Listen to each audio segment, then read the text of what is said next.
5 summers ago, I was traveling on a road in the mountains of Greece, and then this happened. My road was being blocked by goats. What would you do? Because we all know goats are pretty stubborn. So you either take a detour, so you either wait or you take a detour, right? Nobody really likes detours, especially into uncertainty, and neither did I.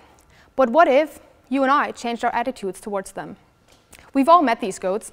It happens every day. Maybe not to you, but maybe to the person sitting next to you right now. A couple of years ago, I met my goats. It was just when I was about to fulfill my dream of living in the UK to study my love for languages. I had everything ready to apply, and just when I was about to hit that submit button, these 3 fellas came along. Fear, failure, and fury. The worst timing. Goat number 1 came first. The fear of failing and not being accepted into any university made me feel so insecure, and insecurity I had never felt before, at least not to the same extent. And after goat number 1 has made itself quite comfortable on my path, goat number 2 wasn't far away, because failure is what I experienced when I, in fact, didn't end up applying and just wasted my chance, failing without even trying, the worst kind of failing. And as all things come in threes, we were joined by fury, which is what I felt that I realized I hated where I was. I was still studying my love for languages at an Austrian university, but this just wasn't the right place. What the hell am I doing here? Why am I wasting my young years? So I was standing on this road, blocked by the goats, feeling stuck and miserable. But luckily, goats are rather unpredictable, so the fear goat started to give way, and that's when it dawned on me. Kate, you've made the worst mistake in your life in not applying. Or so I thought. So I did what I should have done ages ago. I applied without caring whether I would make it or not.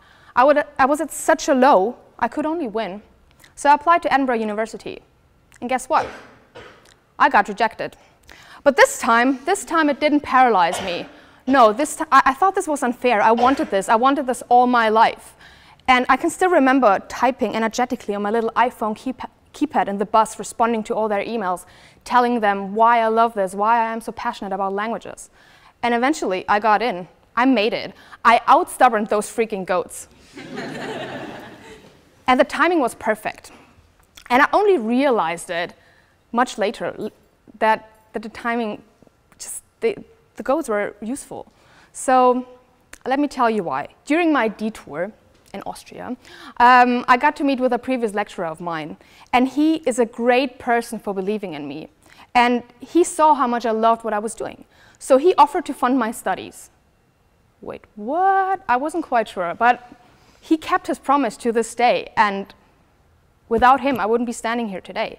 So had I applied the year before as I originally intended to, this offer would have never been made. So eventually, I did it all right. I would finally be able to live a dream that I had ever since I read Harry Potter. And this is a recurrent theme today, but without him, I wouldn't be standing here. I wouldn't have developed this love for the UK and Edinburgh in particular. And speaking of Harry Potter, if Joanne K. Rowling hadn't been unemployed back then when she started writing her series, she might have never even considered writing them in the first place. She literally had no idea how to pay her bills. And writing is what she's good at. So she gave it a shot. She had nothing to lose, just like myself. And we all know where it got her, right? She managed to inspire millions of readers and make many people very happy. Sometimes you only realize years and years later how a seemingly bad episode in your life turns out to be the exact reason for where you stand today. Think about it. To use Steve Jobs' words, you need to connect the dots, but you can only do that retrospectively, so you kind of have to believe that it all turns out well in the end, like it did for me, or J.K. Rowling, or so many others. Let me ask you, what are your goats? You know, for some of you, it might be asking someone out for a drink, or applying for that job. Whichever it is, before you say no to a detour, always ask yourself these 2 questions.